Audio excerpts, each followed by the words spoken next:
Міне сөйтіп Алла Тағала өзі қалаған уақытында Адам алейхиссаламға жан үрлеген кезде, жанды үрлеген кезде Адам алейхиссалам пайғамбарымыз саллаллаху алейхи вассалам айтқандай, атоса дейді, түшкірді дейді.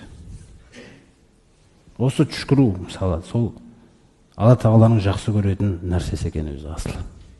Алла Тағала түшкіруді жақсы көреді дейді.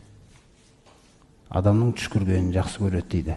Адамның ең бірінші Адам алейхиссаламнан, атамыздан шыққан нәрсе, ең бірінші шыққан дыбыс түшкіру екен. Фақол алхамдулилlah. Алла Тағаланың көкейіне салу арқылы адам түшкіргенде алхамдулилlah деген екен. Әлі күнге дейін сүннет болып жалғасады сол. Жаракым Алла деп өзімізді ауылда айтылып жүреді ғой. Ол сол ярхамук Алладан келген нәрсе ғой, жаңағы сөз. Өзгеріп